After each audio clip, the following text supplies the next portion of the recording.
शेतकरी अडचणीत आल्यानंतर सेम कॉर्नर सभा निवडून द्यायची आवड तुम्ही आश्वासन दिलंय ते लवकरात लवकर पूर्ण काय आश्वासन? नागनेवाडी झोपडपट्टी कायम करायची. ठीक आहे, मी घर नावावर ठीक आहे मी बोलतो आता.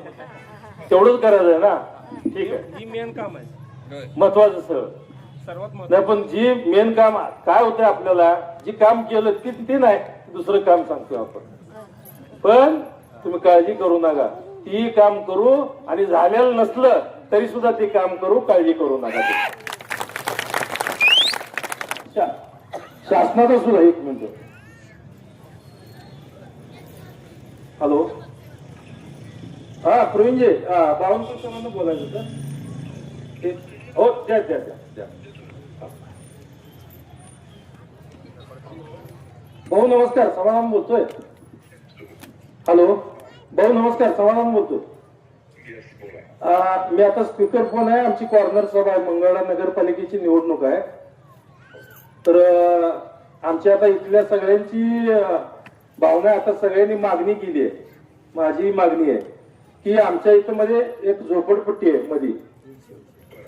ती झोपडपट्टी आता माझ्या 3 पिढ्या गेल्या भाऊ तिथं. तर ते आम्ही झोपडपट्टीच कायम बघतोय, म्हणजे 95च्या अगोदरची आहे. हा हा भाऊ, हा नागनेवाडी. हो.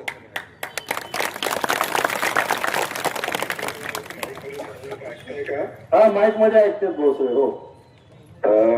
या बैठकीला उपस्थित माननीय आमदार समाधान अवताळेजी, उपस्थित सर्व पदाधिकारी, आपल्या नगरसेवक, नगराध्यक्षाचे उमेदवार, आपल्या सुजाताताई, आपल्या सुप्रियाताई अजित जगताप यांना आणि आपले सर्व नगरसेवक यांना आपण सर्व प्रचंड बहुमताने विजयी करावं अशी विनंती करण्याकरता मी आपल्याकडे आलो आहे, आपल्यासोबत संवाद करतो आहे.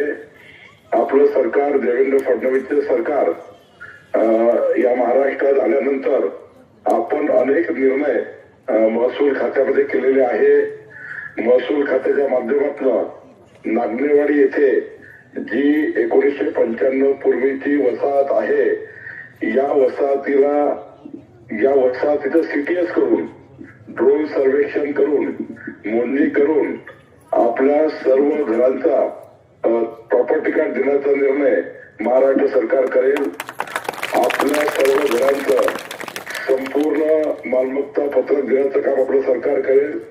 गरज पडली तर मी मंगळवेढामध्ये येऊन, नागनेवाडीमध्ये येऊन स्वतः महसूल मंत्री म्हणून निर्णय करेल. आपला जो प्रस्ताव आहे त्या प्रस्तावाला मी मान्यता देईल. एवढंच नाही तर माननीय पंतप्रधान नरेंद्र मोदीजींनी 30 लक्ष घरं जे महाराष्ट्राला दिले आहे, त्यातले नागनेवाडी गावाला जेवढे पट्टे वाटप करू त्या सर्वांना 2.5 लाख रुपयाचं घर देण्याचाही निर्णय आपलं सरकार करेल. त्याकरताही आम्ही हा निधी समाधान अवताळे यांच्या माध्यमातून नगरपालिकेला देऊ. माझ्याकडे बोलण्याची गरजच नव्हती, कारण समाधान अवताळे इतका ऊर्जावान आणि कर्तव्यदक्ष आमदार आहे की तुम्ही जे काही तुमचे विषय समाधान अवताळे आमच्या मानगुटीवर बसून करून घेणार आहे. त्यामुळं या संपूर्ण नागनेवाडीमध्ये, या मंगळवेढामध्ये जो काही विकसित मंगळवेढाचा आपण प्लॅन तयार करणार आहे, त्या प्लॅनला नगरपालिका मंजुरी दिल्यानंतर जेवढा निधी या मंगळवेढ्याला लागेल तेवढा निधी महाराष्ट्राचं सरकार, देवेंद्र फडणवीस सरकार देईल. एवढंच नाही तर मंगळवेढा नगरपालिकेमधील सर्व घरांचं ड्रोन सर्वेक्षण करून, सर्व घरांचं सिटी सर्वे, हा मंगळवेढा नगरपालिकेच्या सर्व घरांचं सिटी सर्वे आम्ही करून देऊ.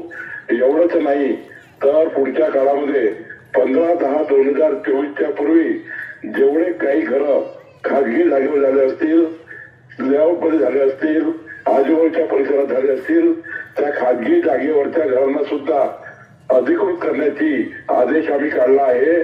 तो नगरपालिकेला गेला आहे. 4 तारखेला तो आदेश पोहोचलेला आहे. शासनाने निर्णय घेतला आहे की 15/10/2024च्या पूर्वी जी मालमत्ता मंगळवेढामध्ये ज्यांच्याकडे असेल त्या सर्वांना प्रॉपर्टी कार्ड देण्याचाही निर्णय सरकारने घेतला आहे. मी तुम्हाला एवढंच वचन देतो की पुढच्या 3 महिन्याच्या आतमध्ये नांदेवाडीचे सर्व पट्टे वाटप होतील.